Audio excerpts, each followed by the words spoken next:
Over the past 20 months, we've been fighting not just to create more jobs today, but to rebuild our economy on a stronger foundation.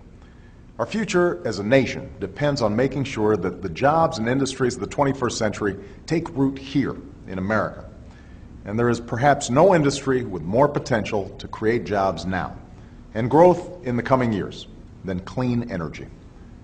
For decades, we've talked about the importance of ending our dependence on foreign oil and pursuing new kinds of energy like wind and solar power.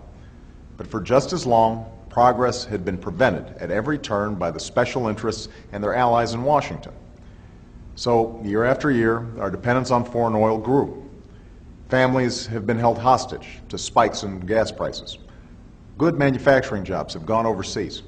And we've seen companies produce new energy technologies and high-skilled jobs, not in America, but in countries like China, India, and Germany. That's why it was essential for our economy, our security, and our planet that we finally tackle this challenge. That's why, since we took office, my administration has made a historic commitment to promote clean energy technology. This will mean hundreds of thousands of new American jobs by 2012.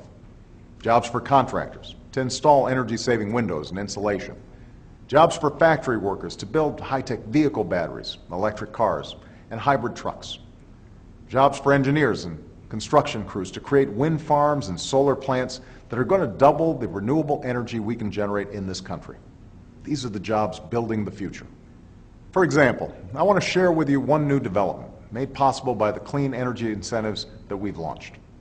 This month, in the Mojave Desert, a company called Bright Source plans to break ground on a revolutionary new type of solar power plant.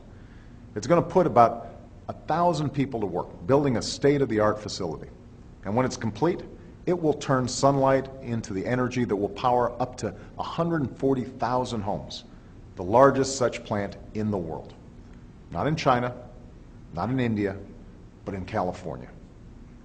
With projects like this one and others across this country, we are staking our claim to continued leadership in the new global economy.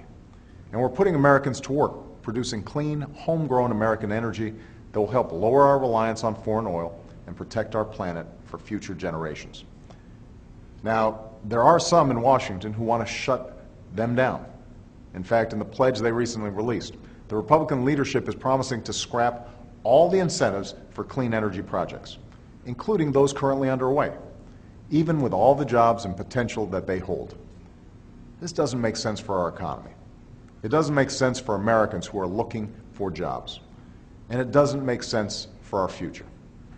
To go backwards and scrap these plans means handing the competitive edge to China and other nations.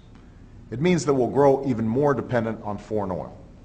And at a time of economic hardship, it means foregoing jobs we desperately need. In fact, shutting down just this one project would cost about 1,000 jobs. That's what's at stake in this debate. We can go back to the failed energy policies that profited the oil companies but weakened our country. We can go back to the days when promising industries got set up overseas. Or we can go after new jobs in growing industries. We can spur innovation and help make our economy more competitive. We know the choice that's right for America. We need to do what we've always done. Put our ingenuity and can-do spirit to work to fight for a brighter future. Thanks.